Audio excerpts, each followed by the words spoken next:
Sebuah kendaraan roda 4 mengalami insiden kebakaran saat melintas di ruas jalan tol dalam kota depan Rumah Sakit Tebet, Jakarta Selatan, arah Cawang, Selasa malam.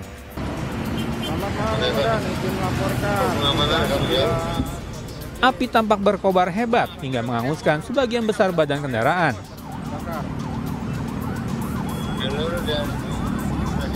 Diduga api berasal dari korsleting di bagian kelistrikan mesin.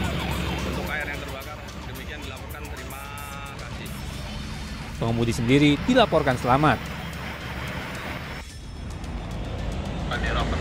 Aparat kepolisian dan pihak pemadam terlihat melakukan upaya pengamanan dan pemadaman.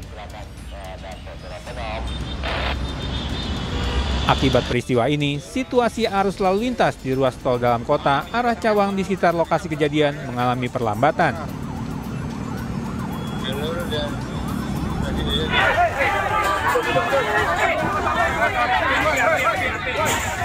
Kericuhan mewarnai aksi unjuk rasa ratusan pengemudi ojek online di kantor perusahaan transportasi berbasis aplikasi di kota Cirebon, Jawa Barat. Pendemo yang berusaha menyegel kantor penyedia jasa layanan transportasi dengan memaksa masuk, namun diadang petugas keamanan. Saling dorong antara pendemo dan petugas keamanan tidak dapat terhindarkan. Bahkan aksi yang sempat memanas tersebut nyaris berujung baku hantam sebelum akhirnya diredam petugas kepolisian. Selain di kantor aplikator, pendemo juga terlibat saling dorong saat menggeruduk kantor Balai Kota Cirebon. Pendemo yang berusaha menemui Wali Kota Cirebon terhalang pintu masuk hingga terlibat keributan dengan pihak keamanan setempat. Pendemo mendesak pemerintah dan wakil rakyat memperhatikan nasib pengemudi ojek online. Salah satu tuntutan pendemo yaitu penghapusan paket hemat berbayar yang jelas melanggar aturan Menteri Perhubungan. Hapus potongan 20% menjadi 10% karena aplikator hanya menyediakan jasa aplikasi, sedangkan semua beban yang ditanggung oleh driver online semua, mitra. Tidak menemui titik terang, pendemo pun berjanji akan kembali beraksi dengan jumlah yang lebih besar lagi jika dalam sepekan tidak ada keputusan terkait tuntutan yang mereka layangkan. Dari Cirebon, Jawa Barat, To Iskandar, iNews melaporkan.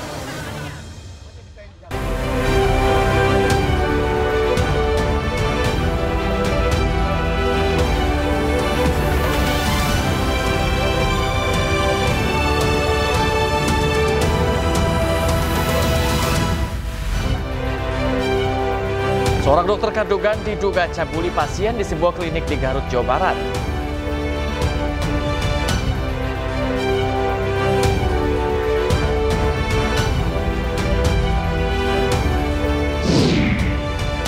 Kejaksaan Agung menetapkan satu tersangka baru dalam kasus suap hakim sebesar 60 miliar rupiah.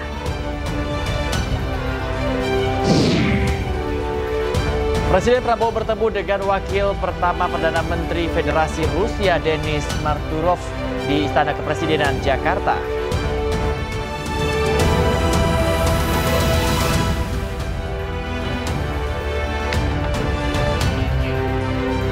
Halo, selamat pagi pemirsa. iNews Pagi kembali hadir melengkapi informasi Anda pagi hari ini.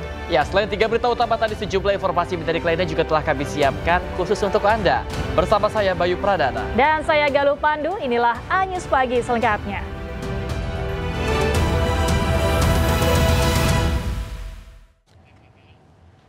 Kita awali iNews Pagi dari berita viral aksi warga kejar dan merusak sebuah mobil minibus berbuatan belasan jerigen BBM di Cianjur, Jawa Barat. Sebelumnya, minibus ini menabrak mobil lainnya dan langsung melarikan diri. Segala sadayana ditabrak mobil Fortuner diserempet. Inilah rekaman video amatir saat warga mengejar mobil minibus yang membawa belasan jerigen berisi BBM di Jalan Raya Cianjur Jonggol, Cianjur, Jawa Barat. Kejadian bermula saat warga kesal dengan ulah sopir mobil minibus yang melarikan diri usai menabrak mobil lainnya. Setelah terpojok di wilayah di Kampung Cijambe, mobil minibus tersebut ternyata sudah ditinggal kabur sopirnya lantaran takut diamuk massa. Warga pun melampiaskan kekesalannya dengan merusak mobil minibus tersebut dan ditemukan belasan jerigen BBM dalam mobil. mobil tersebut ada kejadian laka lantas di sekitar wilayah Cikalongkulon, tepatnya samping Koramil, menyenggol satu unit mobil Fortuner warna hitam, kemudian mobil tersebut kabur. Nah, sama warga dikejar. Setelah dikejar, masuk ke daerah Warudoyong, di antara perkebunan lah, tidak ada pemukiman, pemilik meninggalkan kendaraan tersebut. Nah, warga geram merusak mobil tersebut. Selain mobil, petugas juga mengamankan belasan jerigen berisi BBM. Kini petugas masih memburu pemilik mobil untuk mengembangkan penyelidikan kasus tabrak lari dan temuan BBM. Dari Cianjur, Jawa Barat, Muhammad Andi Ihsan melaporkan. Usai diidentifikasi, petugas gabungan menyerahkan 11 jenazah korban pembunuhan kelompok kriminal bersenjata kepada keluarga. Jenazah dimakamkan secara massal di kawasan Dekai, Kabupaten Yahukimo, di Papua Pegunungan.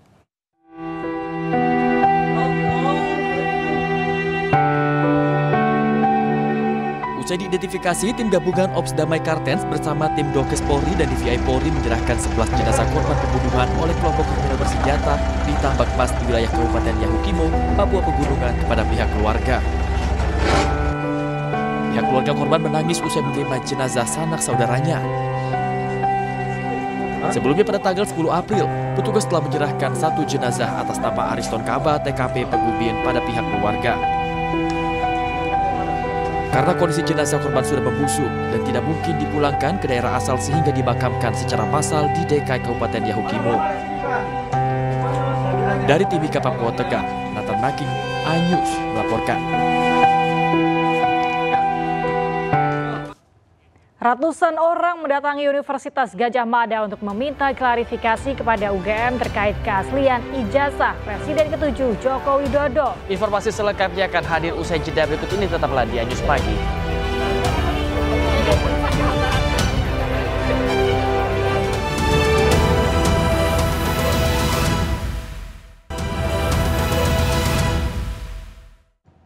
Pemirsa, terima kasih Anda masih di News Pagi. Pemirsa, kita ke informasi berikutnya. Seorang dokter kandungan diduga cabuli pasien di sebuah klinik di Garut, Jawa Barat. Polisi didesak segera menangkap oknum dokter kandungan dalam waktu 24 jam.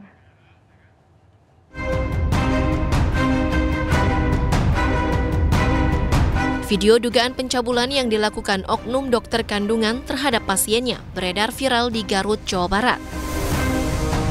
Aksi dugaan pencabulan terekam dari kamera CCTV ruangan. Akibat aksi tersebut, Wakil Ketua Komisi 3 DPR RI, Ahmad Sahroni, memberikan ultimatum kepada Polres Garut agar menangkap pelaku dalam waktu 1x24 jam. Jika tidak, maka atensi pemecatan akan langsung dilaporkan kepada Kapolri. Polisi Garut merespon ini secara cepat. Nggak usah lagi penyelidikan, ngapain? Wong di depan mata kelihatan kok. Harusnya segera. Bagaimana caranya? Itu yang tahu Polres Garut. Sisi penegakan aturan hukumnya Polres Garut yang tahu. Mestinya sih sama, nggak perlu lagi penyelidikan lah, ini jelas di depan mata kok. Nggak perlu Komisi 3 untuk mengawal. Nggak perlu, ini depan mata, nggak perlu. Tapi kalau dia lambat, 1x24 jam ini dokter nggak ketangkep, saya minta Kapolri Polres Garut ganti. Sementara Dinas Kesehatan Garut tengah selidiki apakah video yang viral adalah kasus baru atau lama. Karena tahun lalu seorang dokter bernama Dr. Syafril yang berdinas di rumah sakit pemerintah dilaporkan terkait kasus pencabulan. Namun sejak 2024 akhir kontraknya telah dihentikan dan tidak lagi bekerja di pemerintah. Kasus yang memang sudah lama sebetulnya ya, di tahun 2024. Tapi memang untuk pastinya nanti saya mungkin akan klarifikasi lagi dan cek lagi ya ke dokumen-dokumen yang waktu itu masuk ke Dinas Kesehatan. Bu, kalau korban dulu sempat lapor nggak, Bu? Nantilah saya lihat lagi ya itu teh. Sempat lapor, beliaunya aktif lapor atau kitanya yang dapat laporan terus manggil gitu ya. Nah, itu yang mungkin yang harus saya pastikan lagi ya. Karena itu kasus sebetulnya sudah rada cukup lama ya. Ya maksudnya itu di 2024. Sementara terkait lokasi kejadian, Dinkes menyatakan tidak terjadi di rumah sakit pemerintah. Dari Garut, Jawa Barat, Ii Solihin, iNews melaporkan. Pemirsa, dokter kandungan diduga cabuli pasien di sebuah klinik di Garut, Jawa Barat ditangkap polisi. Dan berikut dialog Kapolres Garut AKBP Muhammad bersama Gede Satria. Alhamdulillah sebelum 24 jam tadi siang kita sudah amankan yang bersangkutan. Di Jakarta memang beberapa bulan terakhir yang bersangkutan itu sudah tidak berpraktek lagi di Garut. Jadi karena viral tadi malam langsung kita atensi. Polisi membentuk tim khusus baik dari Polres Garut bersama dengan Polda Jawa Barat langsung menindaklanjut dan alhamdulillah tadi siang sudah kita amankan yang bersangkutan. Demikian kita mendatangi klinik di sekitar Garut, ada klinik Karya Astra. Didapat informasi memang itu diduga terjadi sekitar bulan Juni 2024, jadi sekitar sudah 10 bulan yang lalu di lokasi. Namun memang sampai dengan saat ini baik masyarakat maupun korban itu belum ada laporan ke Polres maupun ke kantor polisi. Kami meskipun belum ada laporan dan belum ada konfirmasi demikian, tetap kami tindak lanjuti membentuk tim khusus untuk segera mengatensi dan menangani permasalahan-permasalahan ini agar tuntas. Pihak klinik tempat praktik oknum dokter kandungan cabul angkat bicara. Oknum dokter kandungan itu berpraktik selama 2 tahun dan saat ini keberadaannya tidak diketahui. Berapa lama Bu berprakteknya di sini Bu? Sekitar 2 tahun. Oh 2 tahun. Sejak tahun berapa Bu? 2023. Sampai sekarang, tapi sudah kalau dari ini sudah tidak praktek lagi di sini. Itu sempat ada keluhan dari pasien yang disampaikan langsung ke pihak polisi. Ya, sempat ada keluhan. Kemudian saya juga sudah koordinasi dengan pihak kepolisian. Untuk selanjutnya kami serahkan kepada kepolisian. Bu merasa dirugikan nggak Bu dengan adanya viral ini? Jujur sangat sekali merasa dirugikan, apalagi bukan hanya kepada klinik saja sebagai pribadi, tapi kepada seluruh dokter-dokter juga di Indonesia, karena dengan adanya satu oknum ini jadi mencoreng seolah-olah semua dokter itu sepertinya sama, gitu seperti itu. Langkah-langkah yang dilakukan oleh pihak klinik sendiri seperti apa? Ada tuntutan nggak ke dokter ini, ke oknum ini? Karena sudah merugikan. Kami selanjutnya serahkan kepada pihak kepolisian. Bukan maksudnya dari manajemen klinik ada tuntutan nggak misalkan ke oknum ini? Atau secara otomatis dipecat mungkin dokternya? Kalau dokternya memang sudah tidak praktek di sini lagi. Kalau untuk lanjutnya apa ada tuntutan atau sebagainya, kami akan koordinasikan juga dengan pihak hukum. Oke. Kalau dokternya nggak bekerja di sini, udah tidak bekerja, karena memang ada kasus itu atau memang mengundurkan diri atau seperti apa? Sudah mengundurkan diri sih dari awal. Dari 3 hari ke belakang betul? Dari sebelumnya, dari bulan tahun ini sudah mulai tidak ini sih praktek tidak praktek lagi di sini. Praktek itu sudah terjadwal tidak khusus gitu. Jadi hanya hari-hari tertentu tidak, dan pasien juga sudah bilang tidak praktek lagi di Garut karena memang beliau sudah tidak praktek di rumah sakit dimanapun juga. Jadi saat ini prakteknya dimanapun saya kurang tahu gitu. Tapi nama dokternya masih terpampang ya di depan sana, Bu. Masih. Ya, takutnya masyarakat mengira ini masih praktek di sini gitu. Untuk itu mungkin nanti kita akan coba dicabut, takutnya masyarakat juga takutnya ada anggapan negatif kita masih menerima itu tersebut padahal sebenarnya sudah. Terkait kasus pelecehan seksual yang melibatkan dokter kandungan, pihak Kementerian Pemberdayaan Perempuan dan Perlindungan Anak akan memberikan perlindungan dan bantuan hukum kepada korban pelecehan dokter kandungan di Garut, Jawa Barat. Dan berikut pernyataan Menteri P3A Arifah Fauzia. Berkoordinasi juga dengan unit P3A kami yang berada di sana, sudah sejauh mana yang dilakukan, kemudian upaya yang bisa kita lakukan paling cepat adalah melakukan perlindungan terhadap korban, apa yang dibutuhkan, pemulihan psikologisnya dan sebagainya. Kalaupun perlu bantuan hukum, kami bisa membantu mengkoordinasikan, tetapi itu sebetulnya bukan wilayah kami, tapi akan melakukan. Belum usai kasus pemerkosaan oknum dokter PPDS di Rumah Sakit Hasan Sadikin Bandung. Kini viral video dugaan pencabulan oknum dokter kandungan terhadap pasiennya mencuat di Garut. Berikut anggota Komisi 8 DPR RI, Atalia Praratia, yang menyatakan kejadian itu menggerus kepercayaan masyarakat terhadap profesi dokter. Sangat memprihatinkan karena di tengah situasi kita sedang berupaya untuk memulihkan kepercayaan publik ya terkait dengan kasus-kasus yang terjadi sebelumnya, khususnya yang di RSHS, kita ini sedang mencoba agar supaya masyarakat kembali pulih kepercayaan terhadap fasilitas kesehatan yang disediakan oleh pemerintah. Saya melihat bahwa ini sesungguhnya berarti yang harus dilakukan adalah bagaimana kita bisa memperbaiki masalah yang sistemik ya. Jadi kaitannya dengan pengawasan menjadi sangat penting, bagaimana kode etik profesi juga menjadi sangat penting gitu ya. Apalagi ini kan kasusnya adalah kasus relasi kuasa ya. Relasi kuasa ini yang sedang muncul belakangan ini. Ini menurut saya menjadi satu hal yang bagi perempuan seperti kami ini agak mengerikan sekali karena profesi dokter itu adalah profesi yang kita sebut sebagai penyelamat jiwa gitu. Kita datang kepada mereka itu adalah untuk berobat atau mungkin dalam situasi-situasi yang lebih sempit daripada itu, kaitannya dengan jiwa. Nah, maka tentu kita ingin memberikan semua yang bisa kita berikan, termasuk kepercayaan itu pada orang yang bisa kita percaya. Nah, ketika kasus-kasus ini muncul, ini dikhawatirkan itu akan terus menggerus kepercayaan masyarakat kepada profesi, khususnya profesi dokter. Jadi saya kira memang ruang untuk mereka bisa menyampaikan terkait dengan kekhawatiran mereka, begitu ya, itu perlu untuk disosialisasikan kembali. Nah, sebetulnya kita ini dari Kemen PPA itu punya yang namanya SAPA 129. Dari Komnas Perlindungan Anak juga ada, dan lain sebagainya juga ada, bahkan dari wilayah di Jawa Barat juga saya kira ada, begitu ya. Hanya mungkin sosialisasinya saja. Dan kadang-kadang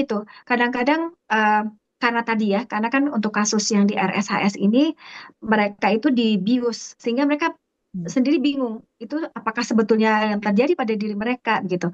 Kecuali tadi ada pendampingan dari keluarga, sehingga mereka Presiden ke-7 Indonesia Joko Widodo meminta oknum yang menuduh ijazahnya palsu untuk membuktikan tuduhannya. Sementara kian memanasnya polemik isu ijazah palsu Joko Widodo, ratusan orang yang mengatasnamakan tim pembela ulama dan aktivis mendatangi Fakultas Kehutanan UGM. Siapa yang mendalilkan, itu dia yang membuktikan. Siapa yang menuduh, dia yang juga harus membuktikan.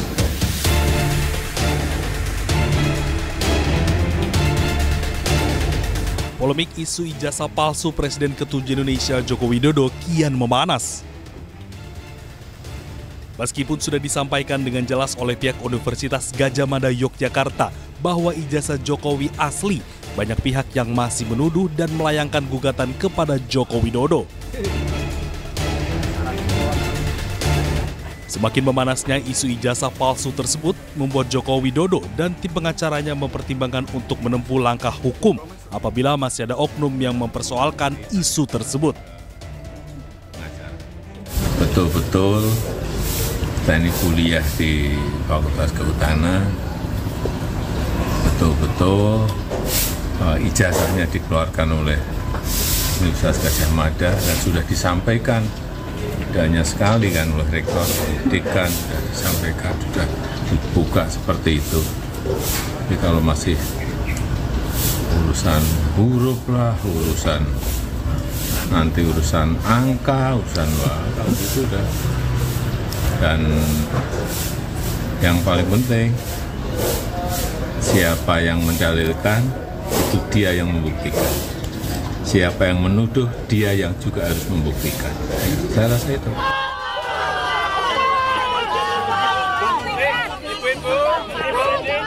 Sementara itu, ratusan orang yang mengatasnamakan tim pembela ulama dan aktivis mendatangi Universitas Gadjah Mada Yogyakarta untuk meminta klarifikasi kepada UGM terkait keaslian ijazah Presiden ke-7 Joko Widodo. Perwakilan massa menyebutkan bahwa isu ini akan selesai jika Presiden ke-7 Joko Widodo memperlihatkan ijazahnya kepada khalayak. Presiden Jokowi kita berharapkan untuk punya etikat baik. Kalau memang Presiden itu punya ijazah, serahkan. Saya meyakini kalau itu diserahkan selesai masalahnya. Tetapi ketika di pengadilan kita melihat proses hukum itu berjalan, orang yang menuduh sementara divonis hukum, tetapi belum bisa dibuktikan di pengadilan ijazah itu ada atau tidak. Oleh karena itu hari ini tim pembela ulama dan aktivis dari Jakarta hadir dalam rangka klarifikasi dengan pihak UGM untuk menentukan apakah ijazah itu asli atau tidak. Kemudian mohon dipahami. Sementara itu, Joko Widodo selalu menyampaikan dirinya benar-benar kuliah di Fakultas Kehutanan UGM dan ijazahnya resmi dikeluarkan oleh UGM dan sudah disampaikan tidak hanya sekali oleh Rektor UGM hingga dekan. Dari Solo, Jawa Tengah dan Sleman, Yogyakarta, Heru Trijoko Stepiantoro, iNews melaporkan. Pemirsa, Kejaksaan Agung menetapkan 1 tersangka baru dalam kasus dugaan suap terkait vonis lepas kepada terdakwa korporasi kasus korupsi ekspor CPO. Tersangka baru berinisial MSY. Tersangka baru MSY merupakan Social Security Legal Wilmar Group. MSY ditahan selama 20 hari ke depan di Rutan Salemba, Jakarta. Selain menetapkan tersangka baru, Kejagung juga telah melakukan penggeledahan di 3 lokasi dan menyita 2 mobil mewah. Sebelumnya Kejagung telah menetapkan sebanyak 7 tersangka dalam skandal suap vonis lepas kasus minyak goreng. Ketujuh tersangka terdiri dari 4 hakim, 1 panitera, dan 2 pengacara.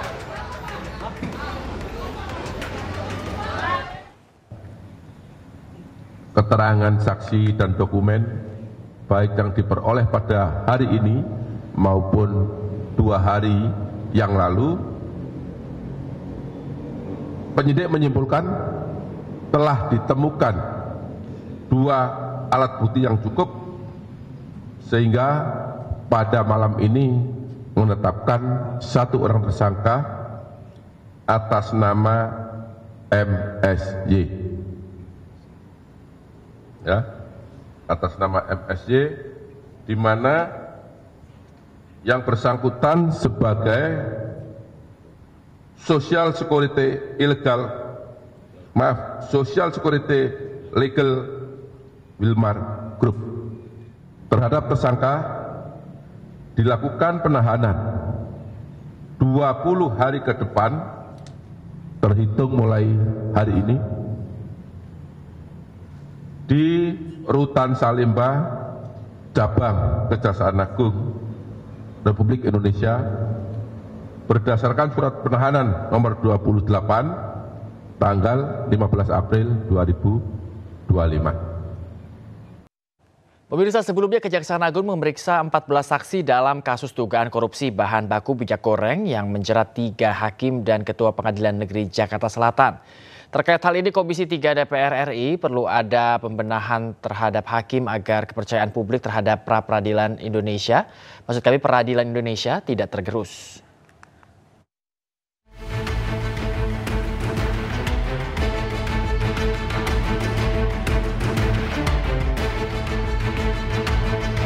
Kejaksaan Agung terus mendalami kasus suap jual beli putusan yang menjerat 3 hakim dan Ketua Pengadilan Negeri Jakarta Selatan. Kapus Penkum Kejaksaan Agung Harli Siregar menyebut telah memeriksa 14 saksi termasuk saksi dari para tersangka. Kejagung juga akan memanggil pihak terkait untuk mengungkap kasus ini. Memang tentu penyidik dalam hari-hari selanjutnya akan merencanakan pemanggilan ya pihak-pihak terkait untuk membuat terang dari tindak pidana ini. Namun ini kan baru beberapa hari. Dan saat ini penyidik masih melakukan pendalaman, penggalian keterangan dan mencocokkan dari keterangan yang satu kepada keterangan yang lain terhadap saksi maupun tersangka yang sudah ditetapkan. Itu. Bapak tadi ada seorang tersangka keluar dari mobil tahanan kemudian masuk ke gedung Kartika, itu tersangka siapa yang diperiksa hari ini? Ya, kalau tidak salah itu AR ya. Pengacara ya Pak ya? Pengacara ya? Iya, nah jadi memang sejak kemarin mereka secara bergantian diperiksa karena kan itu tadi keterangan yang satu dengan yang lain perlu ada pencocokan ya, dan pendalaman dari keterangan yang sudah dimiliki oleh penyidik. Sementara itu, Wakil Ketua Komisi 3 DPR RI Ahmad Sahroni mengatakan perlu ada pembenahan di lingkungan hakim. Sebab jangan sampai karena kasus korupsi sejumlah hakim, kepercayaan publik terhadap peradilan tergerus. Ini jadi masyarakat itu trust, hilang trustnya terhadap kita. Nah, dari sini inilah bentuk kerja berat dari pemerintahan baru yang baru beberapa bulan ini, dan mudah-mudahan ini menjadi perhatian kita bersama dan teman-teman terus mengawasi apa yang menjadi kekurangan dari apa yang ada sekarang ini. Sebelumnya, Kejaksaan Agung menetapkan 7 tersangka dalam kasus dugaan jual beli putusan dalam perkara korupsi bahan baku minyak goreng. 3 diantaranya merupakan hakim dan 1 ketua Pengadilan Negeri Jakarta Selatan.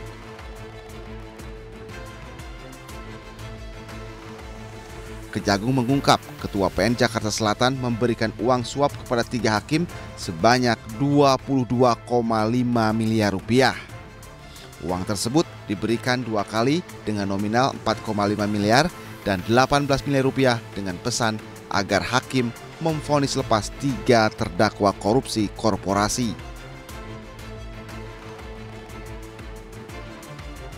Kini 7 tersangka telah ditahan di Rutan Salemba. Tim Liputan iNews melaporkan. Pemirsa, 4 hakim yang terjerat suap kasus ekspor minyak goreng pernah jadi sorotan publik saat menangani kasus-kasus besar.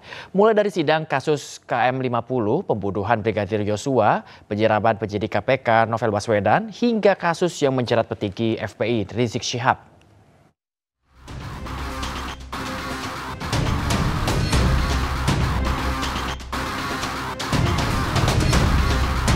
Tersangka kasus suap penanganan korupsi ekspor minyak sawit mentah Muhammad Arif Nuryanta yang kini menjabat sebagai Ketua Pengadilan Negeri Jakarta Selatan pernah menangani sejumlah kasus besar.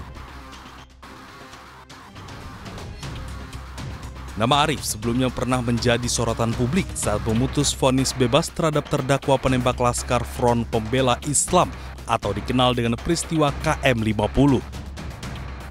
Selain itu, Arif juga pernah menjatuhkan vonis bebas terhadap selebritas Ashanti pada 2019 dalam kasus pencemaran nama baik senilai 14,3 miliar. Tersangka lainnya, Hakim Ali Muhtarom, juga jadi sorotan. Ia merupakan salah satu hakim Pengadilan Tipikor Jakarta yang sempat menangani sejumlah perkara seperti kasus korupsi PT Asabri, kemudian kasus korupsi mantan Gubernur Papua Lukas NMB, kasus korupsi BTS 4G Kemenkominfo, hingga menangani perkara korupsi impor gula. Dalam kasus ini menjerat mantan Menteri Perdagangan Thomas Lembong. Usai Ali Muhtarom jadi tersangka, posisinya dalam penanganan perkara ini digantikan hakim lain. Hakim lainnya yang jadi tersangka adalah Juyamto. Namanya mencuat setelah menangani kasus penyiraman air keras terhadap penyidik senior KPK Novel Baswedan pada 2019.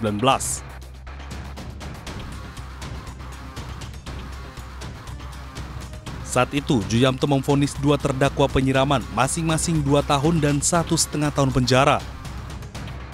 Selain itu, Juyamto juga pernah menangani perkara perintangan penyidikan kasus pembunuhan berencana terhadap Brigadir Yosua Huta Barat yang menjerat Verdi Sambo. Beberapa waktu lalu, Juyamto menjadi hakim tunggal dalam sidang pra-peradilan yang diajukan Sekjen PD Perjuangan Hasto Kristianto.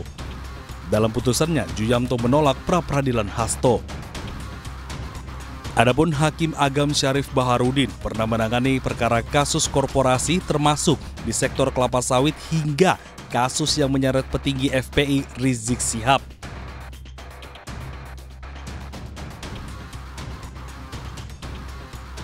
Terkait kasus kerumunan yang melanggar protokol kesehatan di masa pandemi COVID-19 di Megabendung, Bogor, Jawa Barat. Tim Liputan iNews melaporkan. Pemirsa, sidang tuntutan 3 hakim Pengadilan Negeri Surabaya yang membebaskan pelaku pembunuhan Gregorius Ronald Tanur ditunda. Majelis Hakim Pengadilan Tipikor mengabulkan permintaan Jaksa Penuntut Umum untuk penundaan pembacaan tuntutan terhadap 3 hakim Pengadilan Negeri Surabaya yang membebaskan pelaku pembunuhan Gregorius Ronald Tanur pada Selasa 15 April 2025. Ketiga hakim tersebut adalah Erintua Damanik sebagai Ketua Majelis Hakim dengan 2 anggotanya, Mangapul dan Heru Hanindyo. Sebelum memasuki tahap penuntutan selama beberapa bulan, persidangan telah digelar dengan agenda pembuktian. Salah satunya dengan menghadirkan Ronald Tanur sebagai saksi. Sebelumnya pemirsa, ketiga hakim didakwa menerima suap senilai 4,6 miliar rupiah untuk membebaskan Ronald Tanur dari dakwaan jaksa.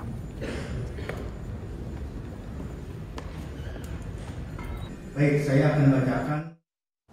Sementara itu, Dirdik Jampitsus Kejaksaan Agung Abdul Qohar memastikan pihaknya masih terus melanjutkan pengusutan perkara suap terkait vonis bebas Ronald Tanur.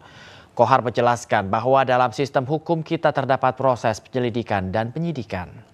Jadi kawan-kawan wartawan sabar, perkara Surabaya sampai saat ini kami terus kembangkan. Ketika kami diam, tidak berarti perkara itu berhenti. Ya, di dalam sistem hukum kita itu ada penyelidikan, ada penyidikan. Penyelidikan itu subsistem daripada penyidikan. Sudah barang tentu kalau penyelidikan tidak mungkin, saya ulangi, tidak mungkin dipublish. Justru penyelidikan itu kita, namanya aja penyelidikan ya, kita pasti lakukan secara. 3 hakim PN Surabaya didakwa menerima suap dengan gratifikasi sebesar 4,6 miliar rupiah. Menurut jaksa, suap tersebut bersumber dari ibu Ronald Tanur, Meriska Wijaya, untuk membebaskan Ronald Tanur.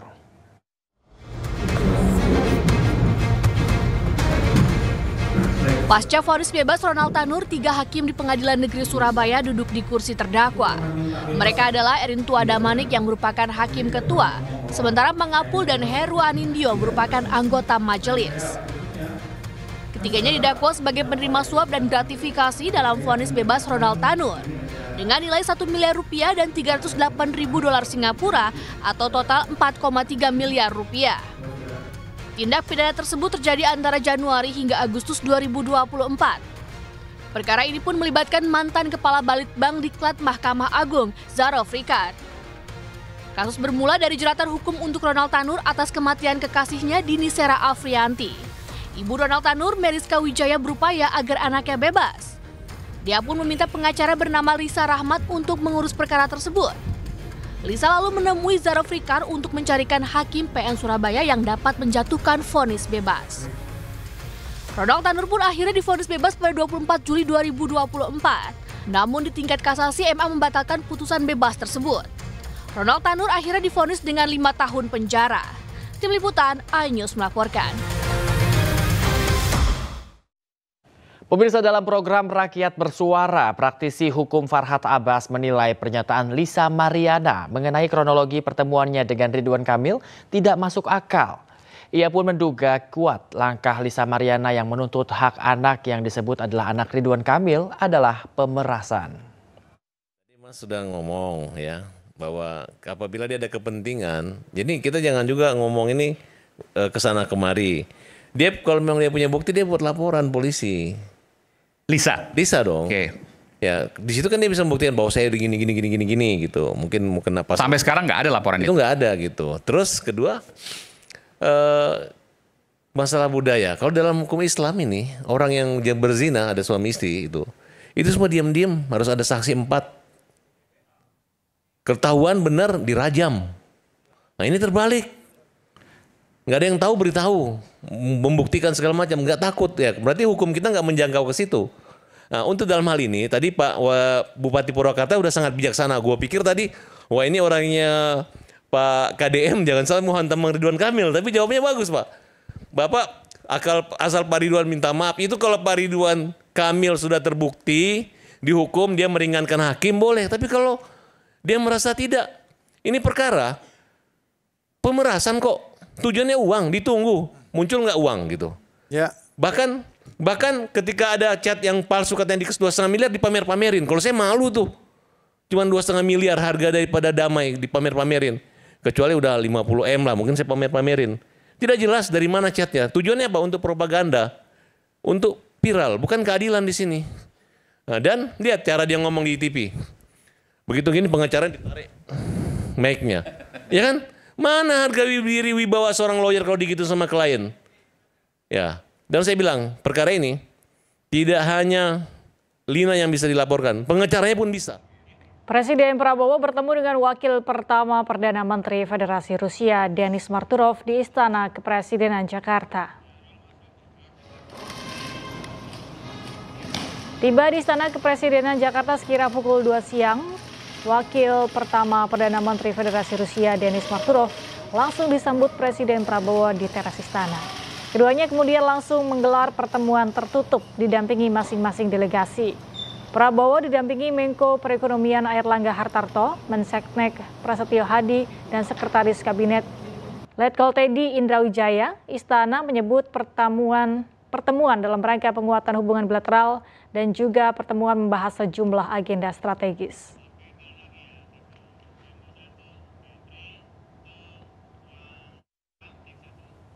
Pemirsa, Presiden Prabowo Subianto mengakhiri lawatan ke negara Timur Tengah dan Turki. Sejumlah kesepakatan pun dihasilkan termasuk rencana investasi sebesar $2 miliar dari Qatar untuk Danantara.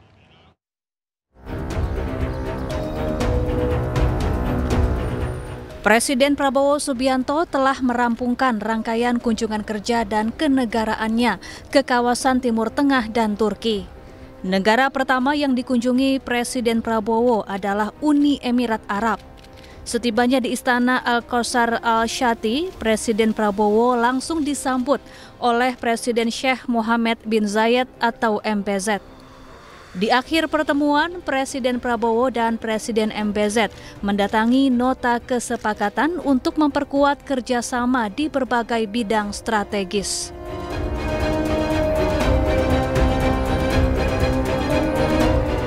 Turki menjadi negara kedua yang dikunjungi Presiden Prabowo dalam lawatannya. Setibanya di Bandara Internasional Esenboga, Prabowo langsung disambut pelukan hangat Presiden Turki Recep Tayyip Erdogan. Pertemuan Presiden Prabowo dan Presiden Erdogan melahirkan 3 kerjasama, mencakup bidang energi hingga kebudayaan. Kedua kepala negara juga sepakat dalam menjaga stabilitas dan perdamaian dunia.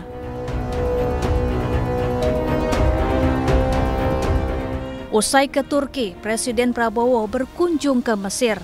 Prabowo tiba di Istana Al-Ittihadiyah Kairo dengan sambutan pasukan baris berbaris dan Presiden Mesir Abdel Fattah el-Sisi. Pertemuan kedua pemimpin negara ini membahas sejumlah isu strategis dan geopolitik di kawasan Timur Tengah.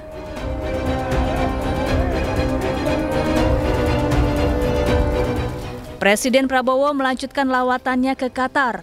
Tiba di Istana Amiri Diwan Doha, Presiden Prabowo menemui Emir Qatar, Sheikh Tamim bin Hamad Al Thani. Pertemuan Presiden Prabowo dan Sheikh Tamim menghasilkan sejumlah kesepakatan kerjasama, termasuk rencana investasi sebesar $2 miliar Amerika Serikat dari Qatar untuk Danantara.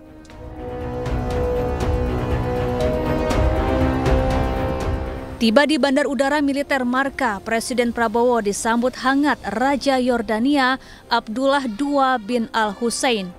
Pembicaraan hangat kedua pemimpin negara ini berlanjut ke penandatanganan nota kesepahaman strategis. Selain itu, di akhir pertemuan, Presiden Prabowo juga menegaskan dukungan gencatan senjata di Gaza, Palestina. Ya, kita membahas peningkatan kerjasama di beberapa bidang pendidikan, sains, teknologi, ekonomi. Ya kan, kita di sini kita beli banyak fosfat, potash untuk pupuk kita. Salah satu termurah di dunia. Kita juga bicara masalah Gaza, ya, bagaimana kita bisa membantu dari segi kemanusiaan. Juga kita mendesak segera ada gencatan senjata, dan kita akan menawarkan apa yang bisa kita bantu untuk mempercepat proses perdamaian.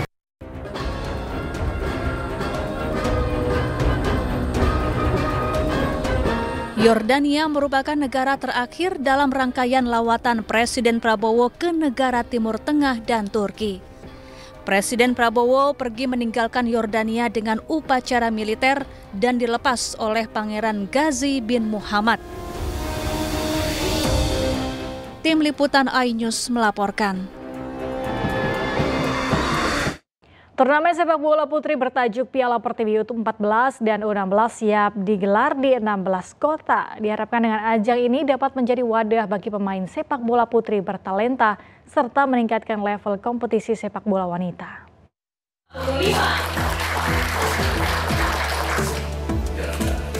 PSSI melalui PT Garuda Sepak Bola Indonesia menggelar turnamen sepak bola putri bertajuk Piala Pertiwi U14 dan U16 setelah sempat vakum akibat pandemi COVID-19. Turnamen ini siap digelar di 16 kota. Nantinya akan ada 32 tim yang bakal bertanding di setiap regionalnya dan yang meraih juara akan mengikuti kompetisi All-Star di Kudus, Jawa Tengah. Usia 14 tahun dan usia 16 tahun dipilih untuk melanjutkan program yang sudah berjalan. Kompetisi kita di regional ASEAN AFF itu mulainya U16, U19 senior. Kalau di AFC mulainya U17, U20 senior. Nah, jadi U14, U16 ini adalah usia persis jenjang di bawah kompetisi regional kita. Diharapkan dengan ajang ini dapat menjadi wadah bagi pemain sepak bola putri bertalenta serta meningkatkan level kompetisi sepak bola wanita. Dari Tangerang Selatan, Banten, Nunung Purnomo, iNews melaporkan.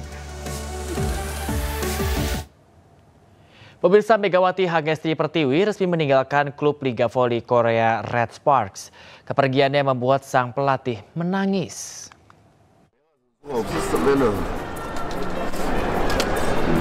정관장 배구단이 이런 성적을 못 냈을 겁니다. 너무 Tangis Ko Hee-jin, pelatih dari Daejeon Jeonkwangjan Red Sparks, tidak terbendung usai melepas atlet bola voli fenomenal Indonesia Megawati Hangestri Pertiwi. Mega sendiri meninggalkan Red Sparks karena tidak memperpanjang kontraknya bersama klub asal Daejeon itu. Padahal sang pelatih Ko Hee-jin sudah mengambil tindakan awal dengan menawarkan Mega kontrak baru. Apalagi kehadiran Mega sangat krusial karena membuat Red Sparks masuk dalam persaingan gelar juara Liga Voli Korea dalam 2 musim terakhir. Tapi sayangnya tawaran ini tidak bersambut dan Mega pada akhirnya harus berpisah dengan Red Sparks. Awalnya atlet berjuluk Megatron ini meninggalkan Red Sparks karena disebut ingin dekat dengan ibunya yang kondisi kesehatannya memburuk dalam laporan sejumlah media. Namun ini dibantah Mega saat ditemui di Jember, Jawa Timur pada Selasa siang. Mega menyebut ia tidak memperpanjang kontraknya dengan Red Sparks karena ingin lebih dekat dengan keluarga di kampung halamannya. Iya, lebih dekat keluarga, tentunya mama, tapi mama sehat-sehat aja. Terus tapi di berita suka bilang mama sakit, itu saya sebut sedih sih karena kenapa orang-orang tulis mama saya sakit, padahal mama saya sehat-sehat aja, alhamdulillah. Doain aja juga buat mama saya, pokoknya karena udah 2 tahun saya jauh dari keluarga, ya mungkin saatnya ini aku sama keluarga dekat. Keputusan Mega meninggalkan Red Sparks membuat kesedihan tersendiri bagi pelatih dan rekan-rekannya. Namun dirinya kini ingin fokus dengan keluarga dan pemulihan kesehatannya usai cedera.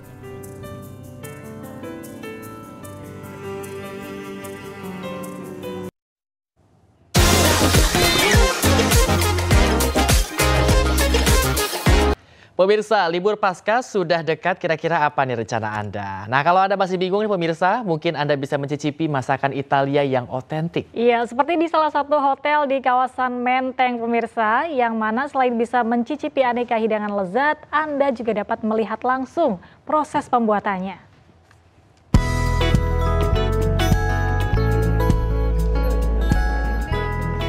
Menyambut libur Paskah, restoran Ambiente di Hotel Arya Duta Menteng menawarkan sebuah pengalaman yang tidak hanya berkesan, tapi juga lezat. Ya, Anda dan keluarga bisa menikmati aneka makanan Italia yang otentik.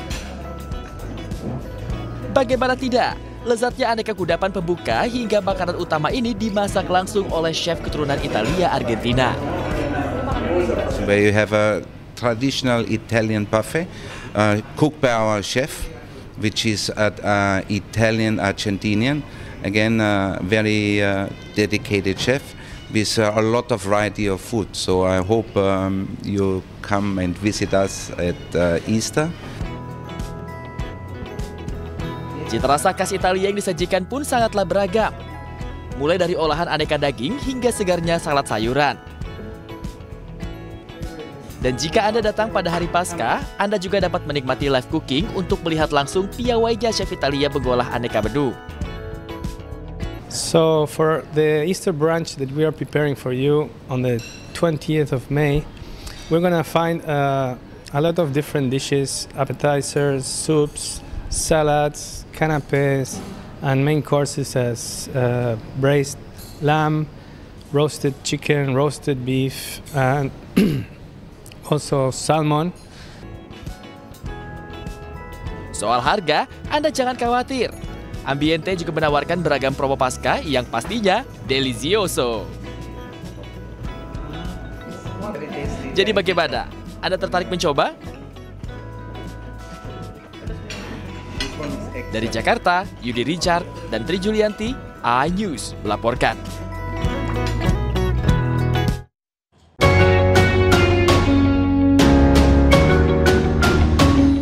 Pemirsa, Kejaksaan Agung menetapkan 1 tersangka baru dalam kasus dugaan suap terkait vonis lepas kepada terdakwa korporasi kasus korupsi ekspor CPO, tersangka baru berinisial MSY. Tersangka baru MSY merupakan Social Security Legal Wilmar Group.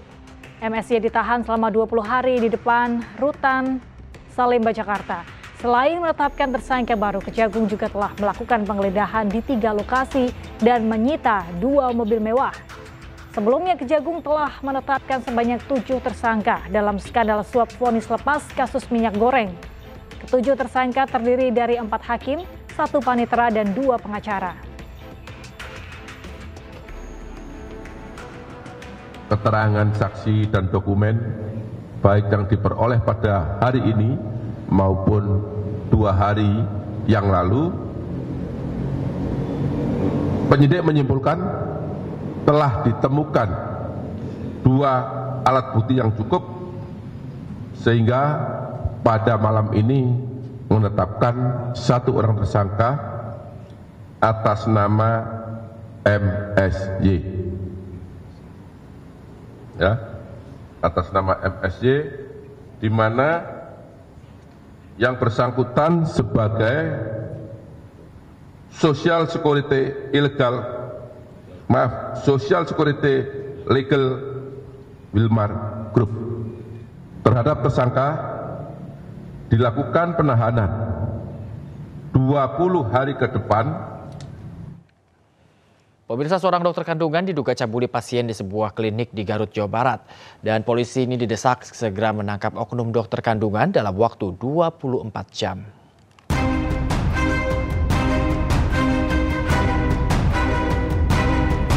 Video dugaan pencabulan yang dilakukan oknum dokter kandungan terhadap pasiennya beredar viral di Garut, Jawa Barat. Aksi dugaan pencabulan terekam dari kamera CCTV ruangan. Akibat aksi tersebut, Wakil Ketua Komisi 3 DPR RI Ahmad Sahroni memberikan ultimatum kepada Polres Garut agar menangkap pelaku dalam waktu 1x24 jam. Jika tidak, maka atensi pemecatan akan langsung dilaporkan kepada Kapolri.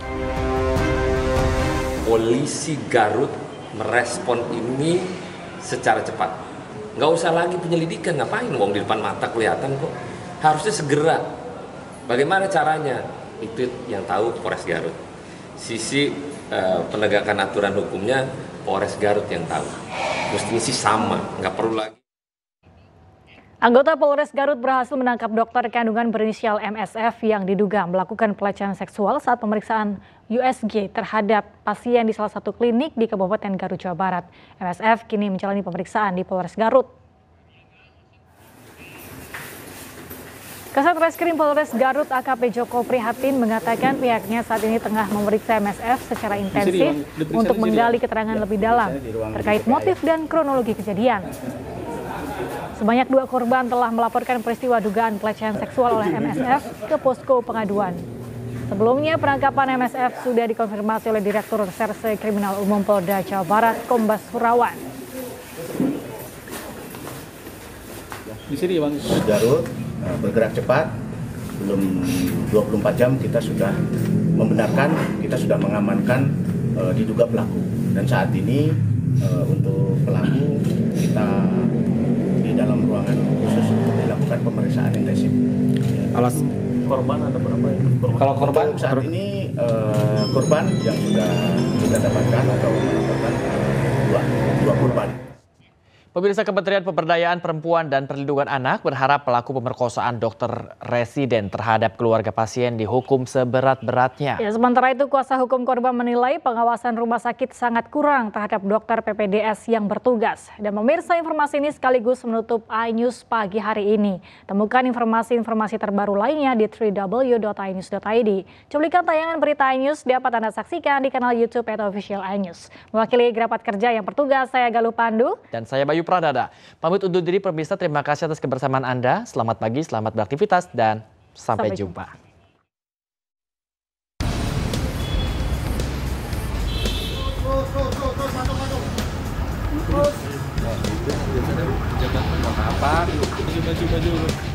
Wakil Menteri Pemberdayaan Perempuan dan Perlindungan Anak Indonesia Veronika Tan mendatangi Rumah Sakit Hasan Sadikin Bandung untuk melihat secara langsung lokasi pemerkosaan oleh oknum dokter residen Unpad terhadap keluarga pasien Senin lalu. Saat kunjungannya, Veronika menyebut akan mengawal kasus ini hingga tuntas karena pelaku harus diberi hukuman maksimal agar menjadi efek jera. Sementara itu, Menteri Pemberdayaan Perempuan dan Perlindungan Anak Arifah Fauzi menyampaikan akan memberi pendampingan trauma psikologis kepada para korban. Kami sudah melakukan koordinasi dengan Dinas P3A setempat. Saat ini sedang melakukan pendampingan layanan. Kami berusaha memberikan layanan yang maksimal untuk korban. Kemudian yang kedua, kami juga sudah melakukan koordinasi dengan aparat penegak hukum agar kemarin diwakili oleh Bu Wamen diberikan sanksi seberat-beratnya yang memberikan efek jera. Terkait hal itu, kuasa hukum korban Ruli Panggabean menemui penyidik Polda Jawa Barat untuk memastikan hak-hak korban terpenuhi. Dia pun berharap ada potensi korban mendapat hak kompensasi dari rumah sakit akibat insiden ini. Saya sih akan